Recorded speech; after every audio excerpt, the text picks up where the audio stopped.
नमस्कार दोस्तों, बहुत बहुत स्वागत है आपका बीबी ब्लॉग में। और मैं बहुत ही खास बात के साथ में आज फिर आप सबके साथ में आपके बीच में हाजिर हूँ। दोस्तों, मैं बात करने वाला हूँ आज ऐसे नेता की जो आजकल काम के जरिए नहीं बल्कि अपने व्यवहार और अपने बातों के जरिए ही फेमस है। आज हर सनातनी, हर हिंदू धर्म का आदमी ये जानता है कि आज स्वामी प्रसाद मौर्य आखिर हैं कौन और आखिर किस मुद्दे पे वो बात करना चाहते हैं, क्या साबित करना चाहते हैं। ये वही नेता है दोस्तों जो अभी तक या कभी तक आप आज वो सपा के कुछ हैं लेकिन कभी ये बीजेपी के भी हुआ करते थे। तब तक आज इनकी उम्र लगभग 65 से 70 साल के लगभग होगी, लेकिन आज तक इन्होंने कभी रामायण का अवलोकन न किया था, न ही उसको पढ़ा था, न ही उसके बारे में कभी जानने की कोशिश की थी। आज ये सपा में आते ही इनके अंदर रामायण का ज्ञान फूट पड़ा। इनको वो चीज़ें दिखने लगी जो कभी इन्होंने नज़र नहीं डाली थी, कभी इन्होंने देखा ही नहीं था दोस्तों। तो मैं बताना चाहता हूँ कि ऐसे ये जो दल बदलू नेता होते हैं ना, इनका राजनीतिक कैरियर इन्हीं बातों पे टिका होता है कि किस तरीके से समाज को तोड़ा जाए, किस तरीके से आदमी को आदमी से दूर किया जाए, किस तरीके से नफरत वाली बातें की जाएं। बस मुझे ये समझ में नहीं आता है कि ये नेता जो कि जनता का प्रतिनिधित्व करते हैं दोस्तों, जो कि जनता जनप्रिय होते हैं, बताइए क्या इनके क्षेत्र में क्या सिर्फ और सिर्फ जिनकी ये बात करते हैं सिर्फ वही लोग हैं जो कि सिर्फ हिंदू होने के नाते, जो कि हिंदुत्व की बात ही नहीं करते बल्कि हिंदुत्व के खिलाफ हमेशा एक षड्यंत्र रचते रहते हैं, हमेशा हिंदुओं को तोड़ने की बात करते रहते हैं। तो मैं बहुत ही खास बात लेकर के आप सबके सामने आया हूं दोस्तों। मैं ये बताना चाहता हूं आपको, अभी उनके जो विचारों की बातें हो रही थी, जो उनकी बातें हो रही थी, उस पर एक पत्रकारों ने उनसे इंटरव्यू लिया, उनसे बातचीत की, तो उन्होंने अभी तक ऐसा कोई भी बदलाव नहीं किया है। जब उनसे पत्रकारों ने कहा कि आपके लोगों ने, समर्थकों ने रामचरितमानस के प्रति को जलाया, तो उनका कहना था कि वो तो रामचरित के मानस को नहीं जलाया गया, बोले तो सब पुलिस का, ये सरकार की बोले इसमें चाल है, बोले पुलिस को उन्होंने पैसे देकर के इस तरीके से मतलब ये दिखवा रहे हैं। तो भाई साहब, आप सोच सकते हैं कि किस तरीके की मानसिकता है इनकी, किस तरीके की सोच है। और उन्होंने एक बात यहाँ तक कह दी कि बोले इसमें तो ये जो जलाया है जिन लोगों ने, उसमें हिंदू ही तो लोग जलाए हैं, जो हिंदू हैं वही तो जलाए हैं। तो भाई साहब, मैं ये कहना चाहता हूं कि हिंदू जब आप जैसे निकृष्टता पे उतारू हो जाएंगे तो वो कुछ भी कर सकते हैं। इसलिए दोस्तों, आप खुद देख लीजिए इनके ये कारनामे, आप खुद देख लीजिए इनकी ये बातचीत, ये देखिए। पहली बात को हिंदू धर्म वाले ही जलाए हैं, कोई दूसरा नहीं जलाया। हिंदू धर्म का मतलब ये नहीं होता कि आप अपने हिंदू धर्म को गाली दीजिए।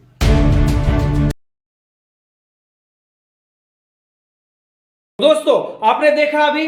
और इसके अलावा जब पत्रकारों ने इनसे ये पूछा, जो व्यक्ति अपने धर्म के बारे में कुछ भी नहीं जानता, अपने धर्म के बारे में बिल्कुल नहीं जानता, वो आदमी आज दूसरे धर्मों के बारे में ज्ञान देता है, तो मुझे बड़ा अजीब लगता है। जो आदमी जीवन से पैदा होने के बाद जिस धर्म में इतना जीवन व्यतीत कर लिया, इस धर्म के बारे में नहीं समझ पाया, वो दूसरे धर्मों के बारे में किस तरीके समझ पाएगा। ये एक व्यक्ति विशेष, जाति विशेष को प्रसन्न करने की बात, खुश करने की बात है सिर्फ, और कुछ भी नहीं है इसमें। और इनका कोई भला नहीं होने वाला है। लेकिन ये एक राजनीतिक ऐसे कीड़े बन चुके हैं जिनको कुछ भी नहीं समझ में आ रहा है कि हमको करना क्या है और क्या करना चाहिए, क्या नहीं करना चाहिए। इनसे जब पत्रकारों ने पूछा कि आप जो है किस धर्म को उचित मानते हैं, आपके हिसाब से कौन सा धर्म है, तो ये तो इस्लाम धर्म के बारे में बड़ा प्रवर्तक बन गए और जाने क्या क्या ज्ञान देने लगे। इनका मानना यह है कि मोहम्मद साहब ने इस्लाम धर्म के बारे में बताया, लेकिन इस्लाम धर्म उससे पहले से था। बड़ी ही अद्भुत जानकारी इनके पास। और ये हर बात में कहते हैं इतिहासकारों का मानना है, इतिहासकारों का मानना है। भाई साहब, कौन सा इतिहास पढ़ते हैं आप, कौन सी इतिहास की जानकारी रखते हैं आप।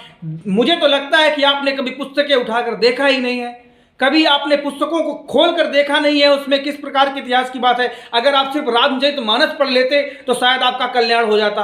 आप इस तरीके की बेबुद्धि वाली बातें कम से कम तो ना करते।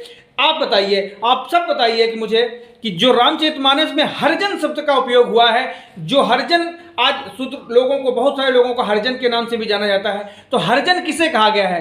रामायण में साफ साफ लिखा है, रामचरितमानस में लिखा है कि हर जन जान प्रीत अति गाढ़ी, सजल नयन पुलकावली बाड़ी। हर जन जान प्रीत अति गाढ़ी, वो प्रभु ने जब जाना कि ये हरि का जन है, मतलब प्रभु का है, तो उसके प्रति अनन्य प्रेम की भावना उत्पन्न हो गई। आप किस धर्म की बात करते हैं, क्यों, कौन सी रामायण की बात करते हैं? हो सकता है, हम मानते हैं कि हो सकता है कि हर जब कोई इतने बड़े ग्रंथ होते हैं तो उनमें से कोई ना कोई पॉइंट ऐसा निकल जाता है जिसका उत्तर आप नहीं समझ पा रहे हैं। तो पूरी रामायण में आपको कोई अच्छी चीजें मिली नहीं रही हैं, इतनी सारी अच्छी चीजें लिखी है लेकिन आपके समझ में नहीं आई। शबरी के जूठे बेर प्रभु ने खाए, वो आपको कभी नहीं, आप उस चीज का बात करेंगे क्योंकि उससे आपका वोट बैंक या आपकी राजनीति उसमें चमकने के चांस नहीं है दोस्त। तो मैं आपको बताना चाहता हूं, इस्लाम धर्म के बारे में जनाब बात कर रहे थे, इस्लाम धर्म के बारे में बता रहे थे कि इतिहासकारों का मानना है कि वो पहले से था।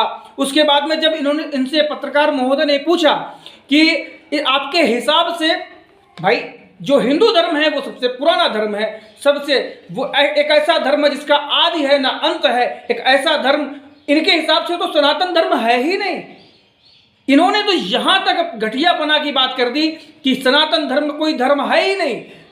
इनके हिसाब से मैं तो बड़ा ही अद्भुत लगता है मुझे विचार इनके सोच करके कि एक किस स्तर की राजनीति करने को उतराए हैं भाई दोस्तों।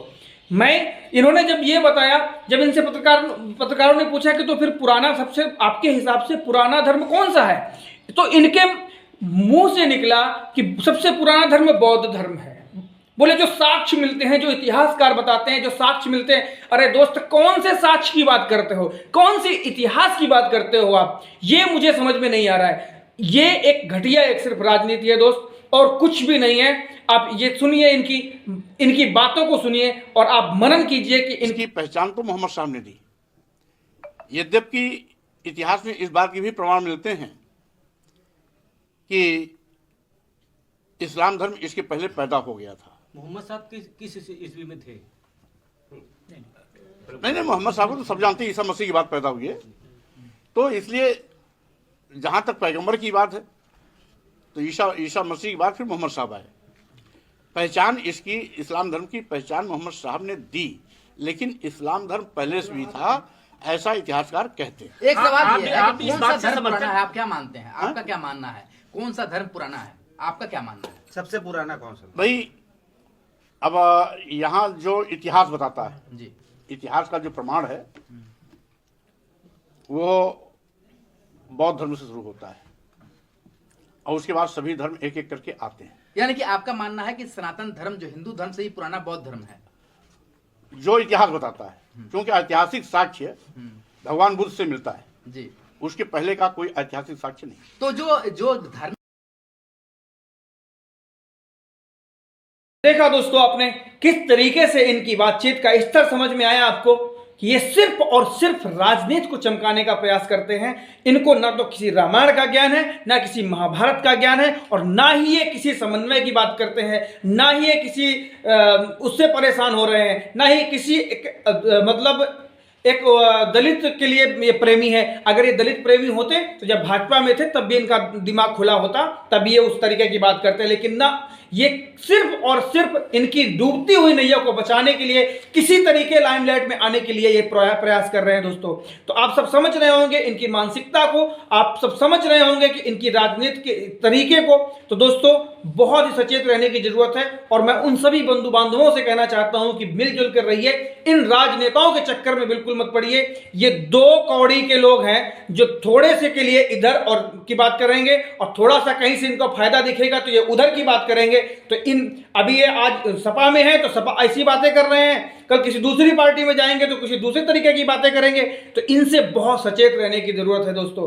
ये समाज को तोड़ने के लिए, ये हिंदुत्व को तोड़ने के लिए, हिंदुओं को तोड़ने के लिए हमेशा प्रयास करते रहते हैं। ऐसे नेताओं से आपको सबको बचने की जरूरत है। और मैं आप सबको कहना चाहता हूं दोस्तों कि जाते जाते मैं कहना चाहता हूं कि आज के दिन जो पुलवामा में शहीद हुए जो जवानों को, उन सबको मेरा भावभीनी श्रद्धांजलि है और बहुत बहुत नमन करता हूं उन वीरों को। और चलता हूं दोस्तों, मिलता हूं किसी और वीडियो में। दोस्त आपसे एक बात और कहना चाहता हूं, ये अगर मेरी वीडियो अच्छी लग रही है तो दोस्तों जरूर इस वीडियो को लाइक करें और चैनल को जरूर सब्सक्राइब करें, ताकि मैं अपनी बात, आप सबकी बात में लेकर के आप सबके बीच में आता रहूं। तो बहुत बहुत धन्यवाद। जय हिंद, जय भारत।